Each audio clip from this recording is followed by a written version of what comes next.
Oi, pessoal, meu nome é Augusto Diniz, colunista de cultura de Carta Capital. Esse é o programa Sobre Tom. A gente está aqui na região central de São Paulo, na Petrazuca, a Casa da Música Brasileira. A gente vai receber, vai conversar com o fundador, curador dos grandes festivais brasileiros, o Koala Festival. A gente está aqui com o Gabriel Andrade. Gabriel, muito obrigado por ter vindo aqui. Obrigado, Augusto e Carta Capital, pelo convite. Legal, Gabriel Andrade, está chegando 12 e 13 de setembro, a 12ª edição do Koala Festival. Queria que você contasse aí como é que está a expectativa. Assim, a ideia do qual é que a melhor edição seja sempre a próxima, né? Então a gente está há 12 anos construindo o festival no Brasil, aprendendo com os erros, com os acertos, adaptando. E esse ano acho que tem tudo para ser uma edição histórica, né? Maria Bethânia, Criolo comemorando 15 anos do Nó na Orelha com formação original, completa, João Gomes, Seu Jorge, Buraco é Som Sistema vindo da Europa para o Brasil. Então uma programação que me deixa bem animado. A gente já está com 85% dos ingressos vendidos. Então acho que tem tudo para ser uma edição de sucesso total. Esse ano o festival acontece em 2 dias, né? Ano passado foram 3, essa experiência. Koala, a gente fala que ele nunca tá na sua versão final. A gente nunca chega num formato e fala, cara, é isso e vamos seguir isso aqui para sempre. A gente nasceu com um dia, aí fomos para 2 dias, e aí desde o pós-pandemia a gente fez 3 dias, 23, 22, 23, 24 e 25. Só que nesses últimos 4 anos, e no último ano principalmente, as coisas meio que voltaram ao velho normal, né? Finalmente. Então, a cultura do home office, ela diminuiu um pouco. As pessoas ainda trabalham de casa, mas já tem muita gente que voltou a trabalhar full. Quando a gente olhava nas pesquisas, 60% do público preferia que o festival acontecesse em 2 dias do que em 3 dias. Então a gente falou, pô, talvez seja o ano de voltar para esse formato de 2 dias. É mais uma dessas tentativas de achar esse modelo que funciona para a época que funciona. Funcionou muito bem em 3 dias até ano passado, mas a gente sentiu que esse ano a aderência seria menor. E hoje em dia, para você programar 3 dias, fazer uma sexta-feira, que a pessoa precisa sair do trabalho cedo, ou até deixar de ir ao trabalho com uma programação que realmente faça sentido, está cada vez mais difícil. Então a gente falou, cara, vamos concentrar em 2 dias, uma programação bem forte, e aí as pessoas sábado e domingo todo mundo consegue ir, ninguém fica com a sensação de que está perdendo alguma coisa, que era uma das coisas que a gente sempre sofria um pouco, porque como a sexta-feira é um dia mais difícil de vender, vamos dizer assim, a gente sempre colocava grandes atrações. Então a pessoa falava, pô, bem nesse dia, a atração que eu mais quero ver na sexta, eu vou ter que estar trabalhando, não vou conseguir. Então a gente começou a receber alguns pedidos de voltar para ser 2 dias e a gente resolveu acatar. Legal, lembrando que o Koala Festival acontece no Memorial da América Latina, aqui na Barra Funda, em São Paulo. Sim. Esse ano também, ano passado você trabalhou com 2 palcos, foi uma novidade do festival. Esse ano como é que você está pensando essa ocupação de espaço lá do Memorial? Isso também é outra coisa. A gente inaugurou o palco no Auditório Simão Bolívar, eu acho que não foi ano passado, foi em 24. Foi em 24, né? E a gente chegou a ter 3 palcos. A gente tinha o palco principal, a gente tinha o auditório, a gente tinha um palco eletrônico, que a gente resolveu descontinuar. A gente fez 3 anos desse palco eletrônico, mas ele nunca aconteceu. Ele nunca teve engajamento. Então, isso acontece também. Às vezes a gente cria um palco, tira um palco. É essa ideia de testando os modelos. O auditório tem funcionado muito bem. Então, o auditório a gente consegue trazer para dentro do festival experiências de música que não fariam tanto sentido no palco principal. Por estrutura mesmo, ou pelo som. Tipo, o Verocai. Todo mundo fala, putz, vocês têm que fazer o Verocai no palco principal, mas fica ruim. Porque você tem uma quantidade de músicos muito grande. É difícil você fazer o som chegar da forma correta. Mateus Aleluia, enfim. Vários artistas que a gente leva para essa experiência mais intimista. E esse ano a gente mantém isso. Então, o palco principal e um show por dia no auditório, que são esses shows mais contemplativos, vamos dizer assim. Legal, programação no sábado, dia 12 de setembro, eu vou ler aqui porque é extensa, mas vamos lá, né? Começa com Zeca Veloso, Buraco é Som Sistema, o Cícero, né, com a participação da Duda Beat, o Marcos Valle com Ana Frango Elétrico, o Emicida, né, que vai aí levar ao palco o volume 2, Racional volume 2, mesmas cores e mesmos valores, né, um grande disco, aliás, e encerrando com Maria Bethânia. É um line-up aí tanto, né? Acho que é bem o DNA do Koala, assim, tem muita, enfim, desse olhar curatorial que a gente construiu ao longo dos anos, de reverenciar os grandes nomes da música brasileira, fazer esses encontros que fazem sentido, né, não ser uma coisa também muito fora, misturar coisas que não tem diálogo. Algumas apostas, né, coisas que a gente acha que estão começando, mas que tem um futuro longevo. E tem o Buraco Som Sistema, que é o que a gente estava conversando aqui anteriormente, que é esse grupo luso-angolano, que a gente está fazendo essa conexão desde 2024, quando a gente foi com o Koala para Portugal, essa conexão entre Brasil, Portugal e os PALOPs, né, que são os países africanos de língua oficial portuguesa. Então a gente está tentando fazer cada vez mais esse intercâmbio.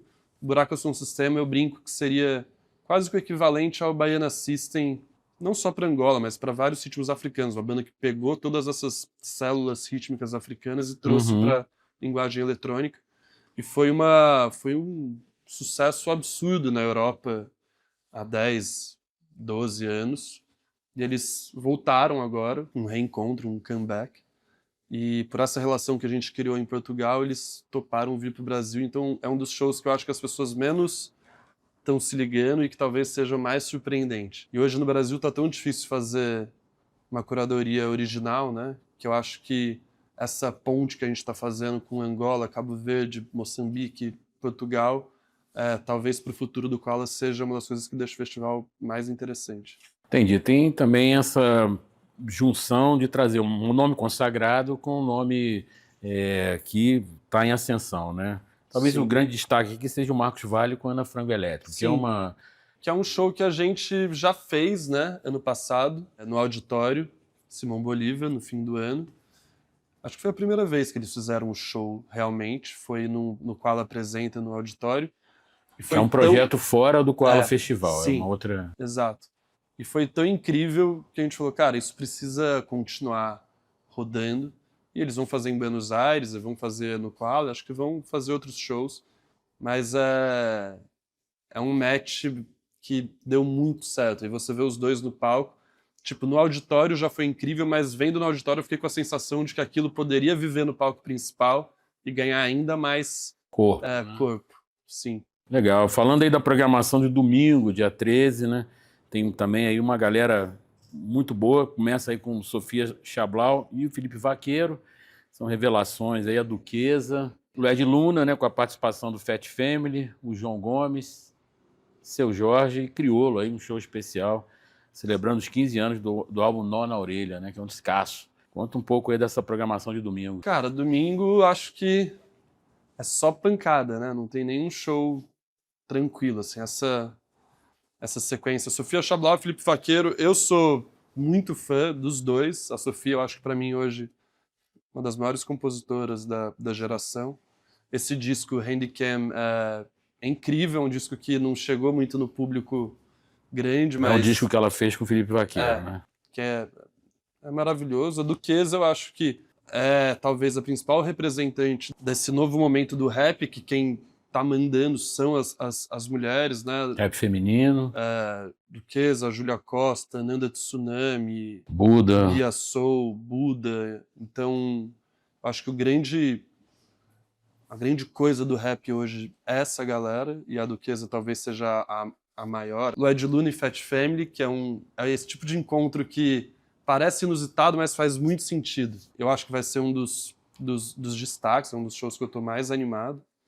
E aí depois vem João Gomes, Seu Jorge e Criolo. Então, aí é só pancadaria, né? O que você se preocupou esse ano para montar essa programação? Teve alguma questão aí que você imaginou de trazer para o palco do Koala? Sempre tem. Eu tenho falado que hoje em dia não necessariamente você consegue fazer a curadoria que você quer.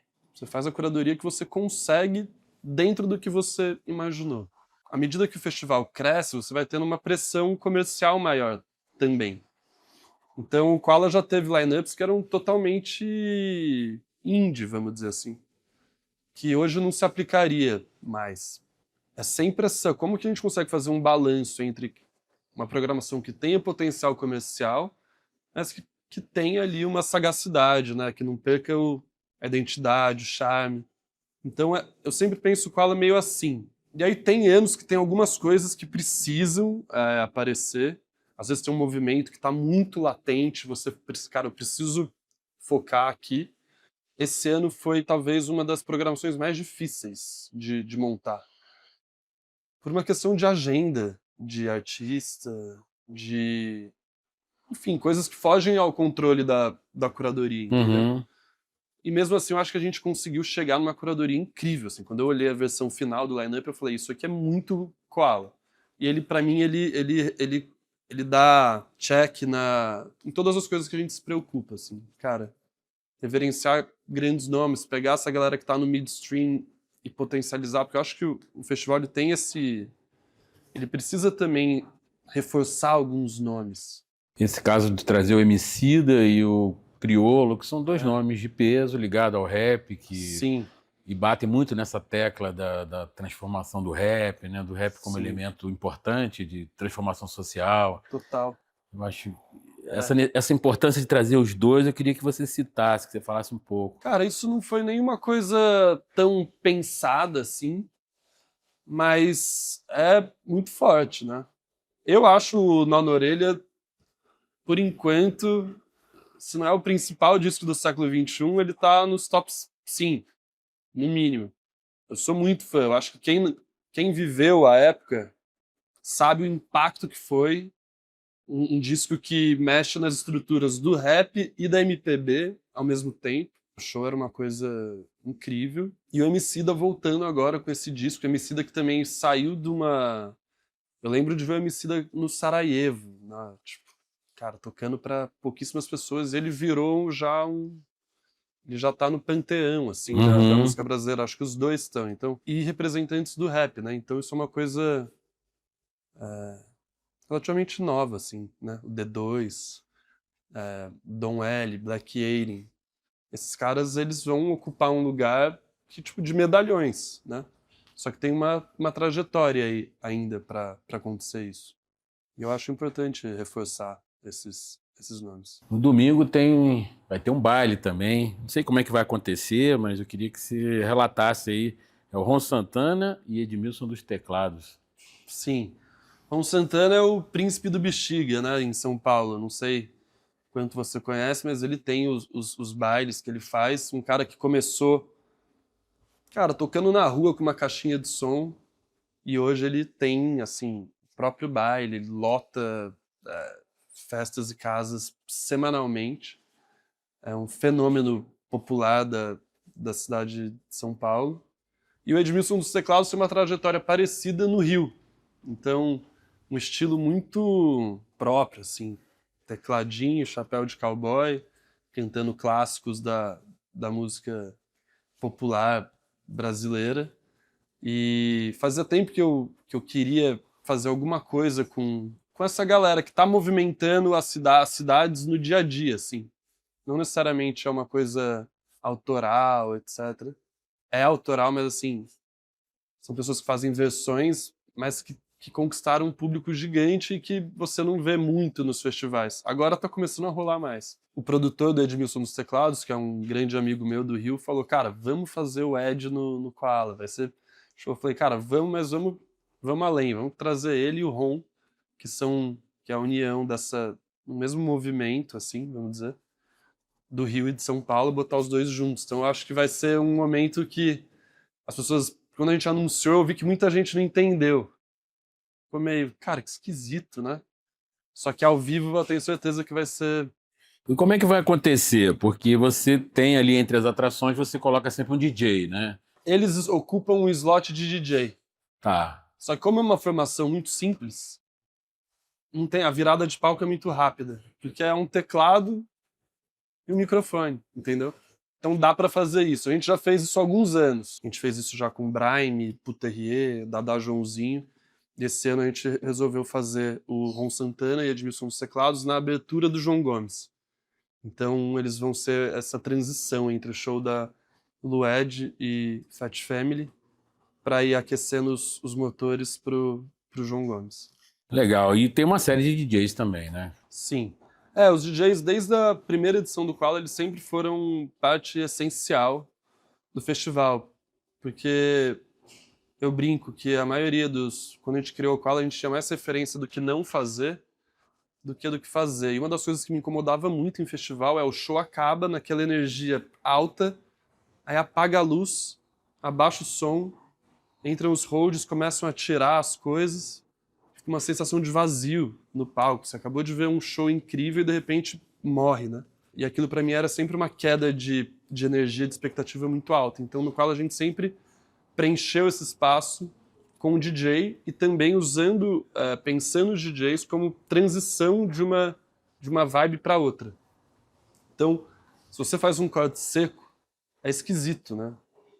Na sua cabeça. Então o DJ ele consegue pegar aquela energia que estava ali e ir transformando e entregar o palco pronto pro artista que vai entrar. Então, e aí esse ano tem, enfim, uma curadoria mega especial, DJs incríveis, alguns já tocaram no Koala, a gente sempre repete, tem uma turma que acerta sempre e a gente sempre traz, mas também tem coisas novas aí, a Kika Graf é a primeira vez, a DJ Bella é a primeira vez, Cabra Guaraná é a primeira vez, então acho que vai ser muito legal. Legal. E você citou o Koala em Portugal, né? Queria que você falasse como é que está um projeto que começou em 2024. Sim, a gente brinca que a missão do Koala é fazer o mundo escutar mais música brasileira.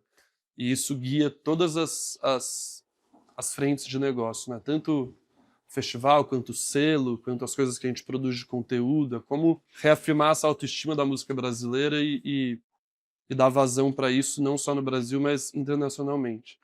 E quando a gente fez 10 anos, a gente falou, cara, vamos começar a pensar em sair do Brasil. A gente vê muitos festivais brasileiros expandindo dentro do Brasil, a gente vê muitas marcas estrangeiras chegando no Brasil, mas poucos festivais saem do Brasil, né? Uhum. E a gente quis dar espaço, olhamos para México, olhamos para Estados Unidos, e aí Portugal foi a decisão mais óbvia pela comunidade brasileira que mora lá, pela facilidade da língua, e porque a Câmara de Cascais, né, a Prefeitura de Cascais, apoiou a gente. Então, lá eles têm essa política pública de entender a força de um festival como turismo para a cidade. Então, o nosso maior apoiador lá é a Câmara, é a Prefeitura. E aí fechou a conta, né? Falou, pô, a gente está aqui, tem 1 milhão de brasileiros morando aqui, não tem nenhum festival ocupando esse lugar, então não é que a gente chegou lá com uma proposta similar a outras coisas, totalmente diferente. E aí a gente começou a desenhar isso. E aí quando a gente chegou em Portugal, e a Fê, que é minha sócia, quem cuida do Koala em Portugal, já morou lá há um tempo, eu frequentei bastante também, e Portugal ele é basicamente, Lisboa virou um caldeirão, assim. Dessa diáspora das ex-colônias para Portugal. Então você convive ali com brasileiros, portugueses, Cabo Verde, Angola, Moçambique, aí galera tá vindo da Índia, do Paquistão, da China, e aí eu achei que também não faria sentido chegar lá e não incorporar isso na curadoria do festival. Então a gente saiu de uma proposta de música brasileira para uma proposta de música em língua portuguesa. E aí nessa eu chamei o Calaf Epalanga, que é do Buraco Som Sistema, para fazer curadoria comigo lá. A gente tem feito essa curadoria junto já há 3 anos, fizemos 2024, 25 e 26, e ano que vem já tem data também, graças a Deus a gente volta. Gabriel, como é que você está vendo aí esse mercado de festivais, né? A gente teve uma onda de novo esse ano de uma série de cancelamentos, né? Vocês são bem consolidados, é uma programação muito específica, quer dizer, voltada muito para o mercado brasileiro, para a indústria brasileira de música. É uma valorização da música também, você tem um cuidado com essa curadoria que até difere dos outros, acaba sendo um destaque, mantém o festival em alto nível, um público próximo aí de 10 mil Sim, esse ano, não, vai ser mais. Esse ano a gente vai para 13 mil, 14 mil por dia. Que é bastante gente, né? É. Mas, por outro lado, você tem uma série de festivais ainda tendo dificuldade, fechando todo ano. Parece que isso virou uma onda, né? Quer dizer, o mercado está se acomodando, é isso?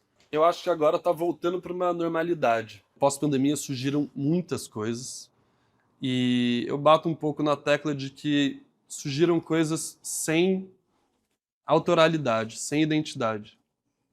Isso para mim é o principal, assim. Para mim, quando você vai colocar um produto no mercado, ele precisa ter um ponto de vista único, entendeu? Senão fica uma coisa esquisita. Eu acho que o Koala a gente conseguiu manter esse DNA desde o começo. E isso, obviamente, são coisas que a gente discute. Cara, mas agora tá rolando um movimento A, B, C, D. Se você seguir a moda, já era. Aí você perde totalmente a identidade. Não tô falando que foi isso que aconteceu com os outros festivais que deixaram de existir. Para você conseguir construir uma marca e se manter, além de você ter que acreditar muito e aguentar tomar porrada e perder dinheiro, etc, etc, você tem que ter um ponto de vista muito único que une uma galera em volta daquilo. E aí eu acho que teve esse boom pós-pandemia, e aí você tem um excesso de oferta para uma demanda que não cresceu na mesma proporção, talvez em 2022, mas 23 foi um ano super difícil. 24 foi um ano mais difícil ainda. 25 começou a ter uma estabilização e 26 a gente está sentindo ainda. O mercado ainda não se ajustou, mas ele está se ajustando. Ao mesmo tempo que é uma pena que várias iniciativas deixaram de existir, era meio esperado também.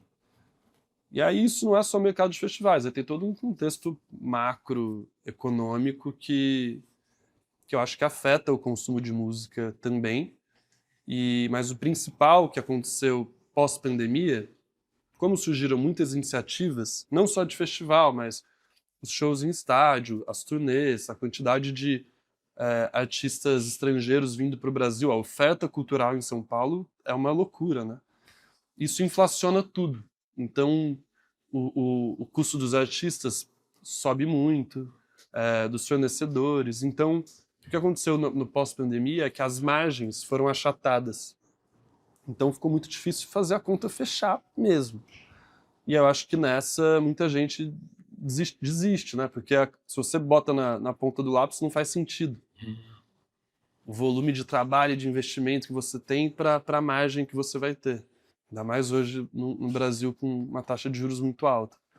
Então eu acho que isso teve esse impacto e as marcas que se mantêm são as marcas que já estão construindo há muito tempo ou marcas que vieram com um ponto de vista único. Por exemplo, o C6, que é um festival que surgiu com uma curadoria, com uma direção de arte, com uma ideia de festival muito bem amarrada, muito bem executada, que traz uma coisa nova para a cidade e tende a ter vida longa. Então acho que hoje, toda vez que você pensa em colocar um produto cultural no mercado, tem que ter esse cuidado, senão ele vai sumir no meio dessa programação maluca que tem na cidade de São Paulo. Legal, Gabriel. Convido o pessoal lá. Cadê a câmera? Tá lá, olha aquela lá. Você convidar o pessoal para o Koala Festival. Bom, leitores e espectadores da Carta Capital, fica aqui o convite para o Koala nos dias 12 e 13 de setembro, Memorial da América Latina. Os ingressos estão voando, já foram quase 85%, então não vacila, corre lá, garante o seu que vai ser bonito. Valeu. Legal. O Koala Festival é bem bacana, vale a pena ir, uma valorização da música brasileira. O Gabriel consegue extrair ali o melhor aqui que tem que estar na produção brasileira, consegue trazer revelações também, que é muito importante para grandes festivais, para grandes exposições. E esse trato que você tem no line-up, ele é fundamental assim, para a música brasileira. Eu acho que ainda vários festivais carecem dessa característica, né? Você fazer essa construção ali dos artistas brasileiros, né?